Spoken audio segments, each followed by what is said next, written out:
શરૂઆત કરી મહત્વના સમાચારોથી મહેસાણાની વાત કરીએ તો જિલ્લા ભાજપ કાર્યાલય ખાતે આયોજિત બેઠક બાદ મહેસાણા નગરપાલિકાના પ્રથમ મેયર તરીકે સોનલબેન ઓઝાનું નામ જાહેર કરવામાં આવ્યું હતું તો જ્યારે ડેપ્યુટી મેયર તરીકે રમેશ રાજપૂતના નામની જાહેરાત કરાઈ હતી અને ત્યારબાદ મહાનગરપાલિકાની પ્રથમ સામાન્ય સભામાં પ્રમુખ સહિતના તમામ હોદ્દેદારોના નામોની જાહેરાત કરાઈ હતી।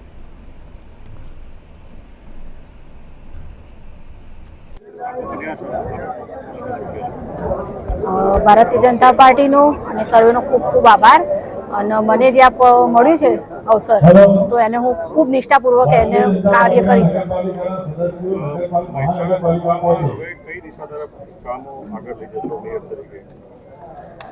સૌપ્રથમ તો પહેલાં મહેસાણાની ક્લીન અને ગ્રીન સિટી બનાવવાનો પ્રયાસ ચોક્કસ કરીશું અમે અને એ માટે અમારાથી જે સૌને સાથે રાખીને જે કામ થશે અમે કાર્યો કરીશું।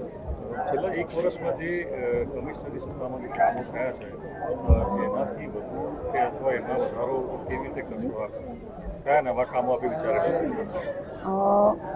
પહેલું તો મહિલાઓનું સશક્તિકરણ જે આપણો માનનીય વડાપ્રધાન શ્રી નરેન્દ્રભાઈ મોદી સાહેબનું સપનું છે એમ સામાજિક રીતે મહિલાઓ આગળ આવે એમાં આગળ કાર્ય કરીશું અને મહેસાણા ગુજરાતને એક નવું મહેસાણા વિકસિત અને સ્વચ્છ મળે એવો એક પ્રયાસ કરીશું અને બધાને સાથે લઈને કોઈ પણ કાર્ય કરીશું બધાને સાથે લઈને કાર્ય કરીશું।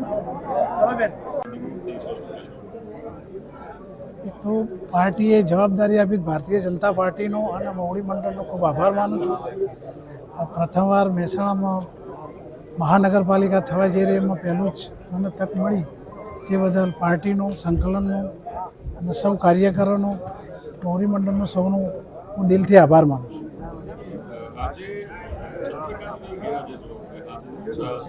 ના મને મળ્યા હતા।